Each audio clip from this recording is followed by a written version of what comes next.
Most ponds in the southeast and here in Alabama are stocked with bass and brim, and at least have recreational fishing as somewhat of a goal or interest.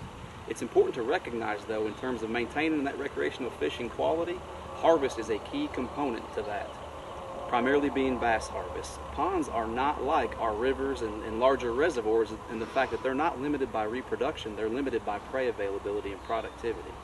Harvest rates are going to depend on the productivity of the lake, whether it's fertilized or not. We've got a whole nother video on that aspect, and also based on the harvest strategy. Now, when it comes to management strategies, we have a few different options. By far the most common that folks like to manage towards is what's known as general balance. That's where we have nice catchable 2 to 4 pound size largemouth bass, and also some nice catchable panfish or brim at that 6 to 8 inch size. Conversely, we can tease that strategy a little bit. Folks can also manage towards what's known as a trophy situation. Whether that situation is for trophy bass or trophy brim is going to depend on what that owner wants to manage for. Trophy brim looks something like this. Nice large size brim, but the bass are many and small that reduce the brim numbers that allow those that remain to grow nice and large like these here. The complete opposite of that is true for trophy bass management strategies. That's where the brim are numerous and small, averaging 3 to 6 inches in size, and the bass are very few and far between, but very large. For today's video, we're going to focus on general balance, since that's by far the most common strategy. However, in a lot of situations where harvest isn't adequate for the strategy or for the pond size, or for the pond's productivity for that matter, we end up with this trophy brim situation. Numerous small bass that become overcrowded due to underharvest and overproduction. They end up growing very small like this, pretty much eating themselves out of house and home. Very few brim are left, and the brim that are left grow very large. Now, harvest rate's going to depend on the management strategy that you decide to place for your pond.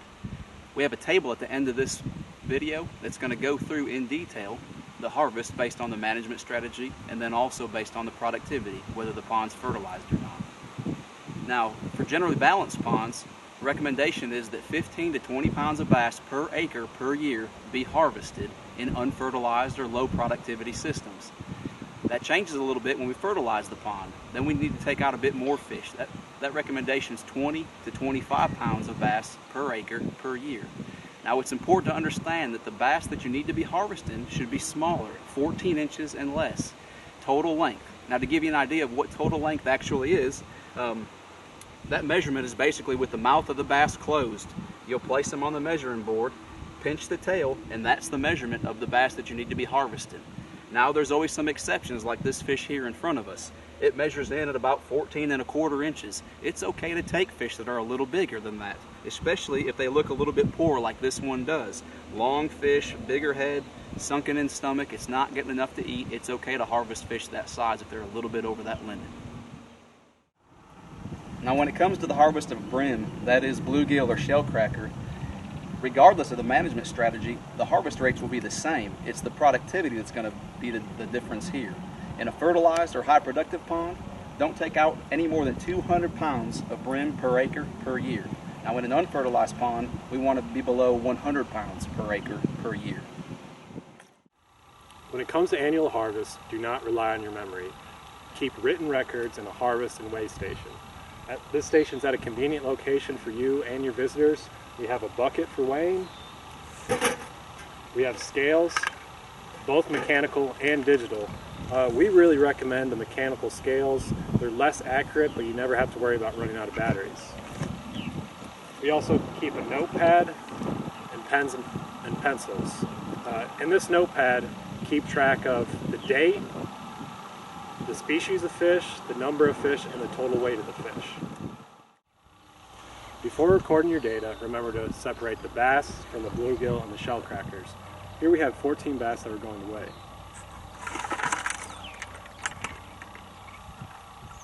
So these 14 bass weigh about 9 pounds. Remember to also take into account the weight of the bucket. This bucket weighs almost 2 pounds, so we have 7 pounds of bass that we need to record. Remember to periodically check your records and see how you're doing on your goals. Make sure you're not overshooting or undershooting your goals. If you get to the end of the year and you're having trouble reaching your desired harvest, you may want to hire a fisheries consultant to come into your pond, electrofish, and remove some undersized bass. So one issue that you may face as a pond owner is difficulty in getting the amount of bass harvest that you need to on an annual basis. One tip that we have for you is downsizing the tackle and lures that you're using to catch those fish. All the fish on this stringer you see here were caught in just a few hours by downsizing our tackle. A small spinner, a smaller lipless crankbait, and this little smaller downsized swim bait is what was used to catch that entire stringer of fish. Tackle company nowadays are making a lot of downsized offerings that can help to catch those smaller bass. So just remember that tip when you're having trouble with your catch rates for the year. Remember that proper fish harvest is an important part of managing any pond for quality fishing.